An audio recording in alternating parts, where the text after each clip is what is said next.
I am live. I'm reading The Invisible Way, A Time to Love, A Time to Die. It's a book by Reshad Feild. It was published in 1979.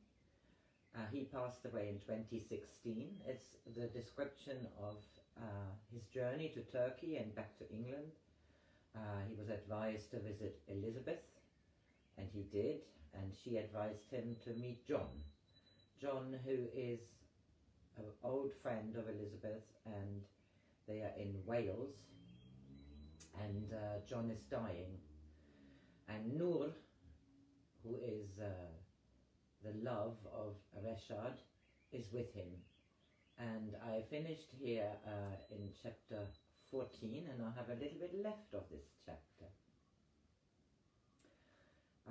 They had a little bit of an emergency with John, and the doctor came. Don't worry, he said, he'll be all right, at least for now. We were just in time. Another few minutes and he would have been gone.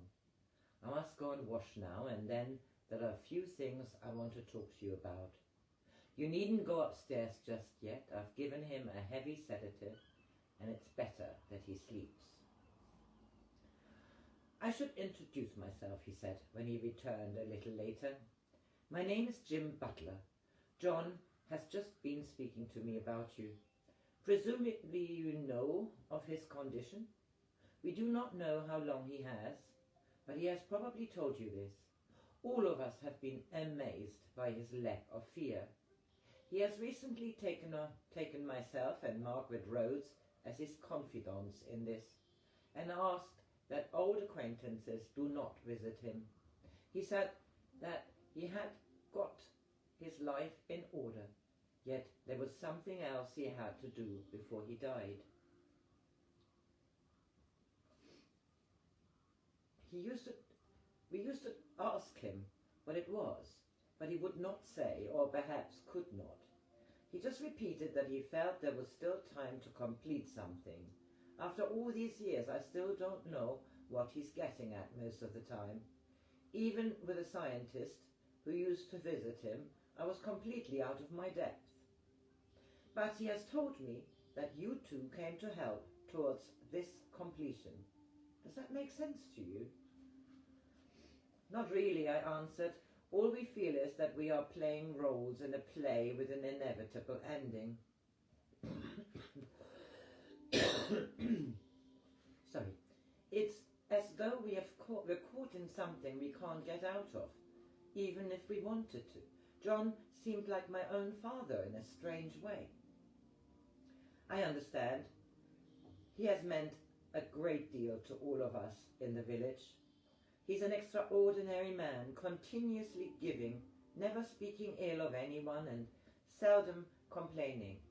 Although he is in immense pain most of the time, his courage and bravery are an example to us all. I won't ask you how you came to be involved with him, as I must be going on my rounds, but perhaps you will have time to meet sometime. If you get the chance, you could come round and have a glass of sherry with my wife and I. I know she would be pleased to meet you. Now then, John should sleep for a couple of hours. When he wakes up, give him the tablets I left on his bedside table. There are 3 of them. If he doesn't want to take them, then insist. He'll probably listen to you, even if he won't to me. We took turns sitting with John while he slept. The drugs had worked, and apart from an occasional movement of his arm, he did not stir. Jim had somehow or other got him onto the bed and had changed his dressing. He was resting peacefully. It was nearly sunset when we saw him open his eyes. Noor was holding his hand. It's all right now, John, she said. The doctor says that you are going to be fine. He smiled as I handed him the tablets. Dear old Jim, he said. He worries too much. I've had these attacks before, you know. I hate these damn pills. They make me feel drowsy. Keep them for another day, he said, brushing my hand away. Now, John, said Noor firmly, please. Jim said that you've had a minor stroke and that you really must take them. Anyway, These are not the same as the other ones. These are not to put you to sleep. They are to wake you up. Finally, we persuaded him to take them, but then he wanted to come downstairs.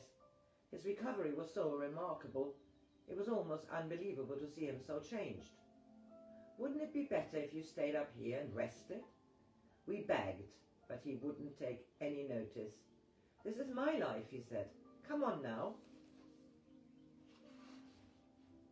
We helped him into his chair and took him down to the sitting room. The long shadows on the lawn stretched towards the windows. We've got a lot to be grateful for, you know.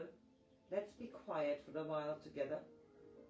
We sat with him in silence. His eyes were closed, but he was not sleeping. Occasionally he leant over and touched one of us in a gesture of reassurance. We had come to love him unconditionally, and this made the pain and fear that we were both experiencing easier to bear. Years later we were able to talk about this, but at the time it was more a question of being present for all that was happening in the moment, and for the loving kindness and generosity that flowed through him. There is no way I could describe the experience I felt during this time. We were together in complete peace and freedom. The experiences of the world as I knew it disappeared. There was only a deep inner sense of the rightness of things. Everything was in its proper place. I understood the nature of false time and how it had tyrannized me in the past, bringing in so much fear. Fear of living, fear of loss, fear of not succeeding, fear known and unknown. I could see the pointlessness of it, and the pointlessness of the fear of death. In those moments, there was no death. Everything was as it is at once, for there is only one, and only one moment of creation. Everything was contained in that moment, as the whole of a symphony is contained in the first note. Life, our lives, were all contained in the divine breath blowing across the world, bringing with it the vast miracle of diversity, the unique expression of humanity, the changing seasons, the warmth of sunlight, and the scent of roses. Personal identity vanished in the unity, swallowed up by an experience of one essential reality. In the beginning was the Word, and the Word was with God. Christ said, I'm with you, even unto the end of time. In the world beyond time, beyond experience, the knowledge of unity remains. I knew then that I had been dead and now I was alive. The illusions of death had gone, and the realization that we are all dead until we wake came in such a flash of recognition that the energy of release coursed through every part of me. So powerful was the experience that my body began to tremble. I felt John's hand on my arm. Do not worry, he said. The body will look after itself. Just let it be transformed. Remain the observer, and there will be no danger. I knew unconditional love, that indeed I was loved, as we are all loved, but surely love is the cause of creation. We sat quietly together. The sun had gone down, and the only light came from the flickering embers in the fireplace. It was still dark when I left the next morning. Noor made coffee and awakened me very early. We must be quiet, she said. John is still asleep. He needs to get all the rest he can. Come back soon. It will be harder without you here. By the gate we held each other. It will only be about 24 hours, don't worry. I watched her as she walked back into the house. The light on the porch silhouetted her for a moment, and then the door closed. On the drive to London I found myself increasingly edgy. I felt as if I were racing time. Yet I knew that this was not so. Part of me still lived in the world of apparent cause and effect, and it had shocked me to leave Noor and John so suddenly. Everything seemed unreal. It took every effort of will not to turn around and go back to the village. Only when I had driven through the outskirts of London to Elizabeth could I once more begin to accept whatever was to be. So that was the end of chapter 14. Chapter 15 will be about Elizabeth, who is on her way to John. Today is the 5th of May.